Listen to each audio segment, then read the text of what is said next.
Alat deteksi COVID-19 melalui embusan nafas Genos yang dikembangkan peneliti UGM Yogyakarta sudah memasuki tahap uji diagnostik. Ditargetkan Genos akan bisa diproduksi secara massal pada akhir November 2020.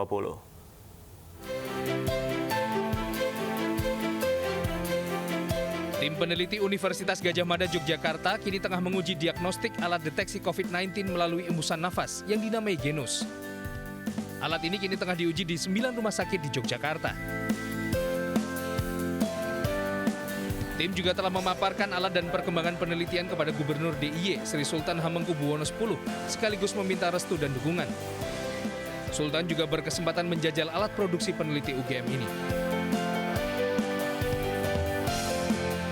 Cara kerja Genos adalah dengan mengidentifikasi sampel nafas yang diambil melalui sensor-sensor yang kemudian datanya akan diolah dengan bantuan kecerdasan artifisial untuk deteksi COVID-19. Genos diklaim mampu memberi hasil yang lebih cepat dan akurat daripada metode rapid test yang digunakan selama ini. Alat ini sebelumnya juga telah melalui uji profiling dengan menggunakan 600 sampel data valid dan menunjukkan tingkat akurasi tinggi. Bila semua tahapan uji berjalan lancar, ditargetkan alat ini dapat diproduksi massal pada pertengahan atau akhir November 2020 mendatang. Dari Yogyakarta, Heru Trijoko, iNews melaporkan. Seperti apa cara kerja Genos ini? Kita sudah bergabung dengan rekan Anissa Rizkia di Fakultas Kedokteran Universitas Gadjah Mada Yogyakarta. Anissa, masih ada berapa tahapan lagi yang harus dilalui hingga Genos bisa digunakan sesuai rencana akhir November? Davi dan juga Lovi, memang betul saat ini saat saya berada di gedung Universitas Gadjah Mada Yogyakarta, di mana untuk mengetahui cara kerja dari alat Genos, yakni alat pendeteksi COVID-19 ini, saya akan langsung berbincang dengan salah satu anggota dari tim peneliti Universitas Gadjah Mada, di mana memang untuk tahap yang sudah dilalui, yakni tahap pertama atau tahap validasi atau profiling itu pada bulan April hingga Oktober sudah selesai, dan saat ini masuk ke tahap kedua, yakni nantinya akan langsung dijelaskan oleh Dr. Dian pada siang hari ini. Apa kabar, dokter? Alhamdulillah, baik, sehat. Nah, dokter, bagaimana ini cara kerja dari Genos ini sendiri? Jadi prinsipnya alat ini kan mendeteksi keberadaan COVID-19 atau virus SARS-CoV-2-nya lewat hembusan nafas. Kok bisa begitu? Apa yang dideteksi? Yang dideteksi adalah senyawa hasil metabolisme virus itu selama virus itu hidup di orofaring dan nasofaring di kita. Jadi tandanya suatu makhluk hidup ada itu salah satu penandanya selain keberadaan partikelnya yang memang dideteksi lewat PCR.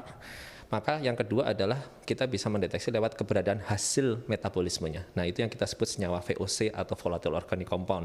Nah, senyawa VOC itu ditangkap oleh mesin, kemudian mesin itu apa yang menangkap itu adalah sensor-sensor khusus yang secara spesifik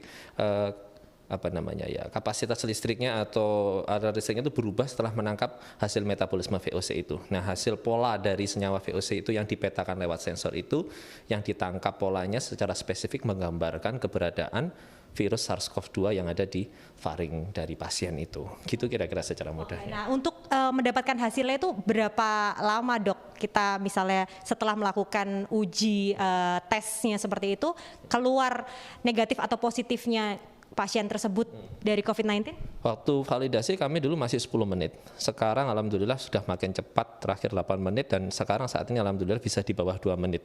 Beberapa kemarin uji coba bisa 80 detik, tapi 80 detik itu hitungan semenjak nafasnya disedot sampai keluar hasil ya. Kadang-kadang kan kita harus menghitung lama pasien mulai dari mengambil nafasnya, tapi kurang lebih di bawah 2 menit lah. Di bawah 2 menit ya. Uji kalibrasinya ini sudah dilakukan di mana saja, dok?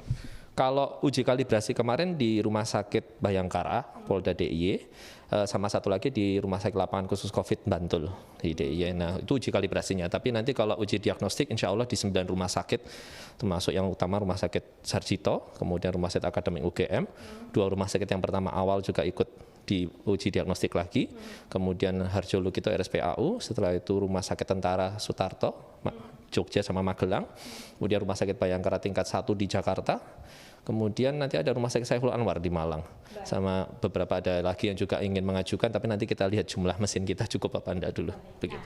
Ini melihat dari inovasi yang diciptakan oleh tim penelitian Universitas Gadjah Mada ini. Apa keunggulan dari genus alat pendeteksi COVID-19 ini sih, Dok? Sebenarnya kita bisa bersanding bersama-sama, hanya di sini memang keunggulannya adalah kecepatannya. Kalau rapid antibody, pemeriksaan rapid test itu membutuhkan waktu, ada timing interval 5-7 hari antara semenjak terinfeksi dengan munculnya antibodi. Kalau PCR juga membutuhkan waktu yang cukup lama, misalnya setelah diambil kurang lebih sekarang yang tercepat di Jakarta 4-6 jam. Kalau alat ini kan cukup tadi 3 menit saja. Jadi dalam hal kecepatan kurang dari 3 menit. Kalau masalah akurasi, kita sekarang masih baru bisa memastikan kalau sudah uji diagnostik. Baru dari situ kita bisa bicara apakah akurasinya comparable atau bisa dibandingkan dengan PCR maupun rapid test. Begitu. Terima kasih Dr. Dian atas penjelasannya. Ya, semoga dengan adanya tadi masuk ke tahap uji diagnostik ini dapat dilancarkan dan semoga dapat segera dicetak ataupun dibuat secara massal begitu ya dokter ya. Baik, demikian laporan sementara dari Yogyakarta. Kembali kepada Lofi dan juga Davi yang ada di studio. Baik, terima kasih Anissa Rizkia melaporkan langsung dari UGM Yogyakarta.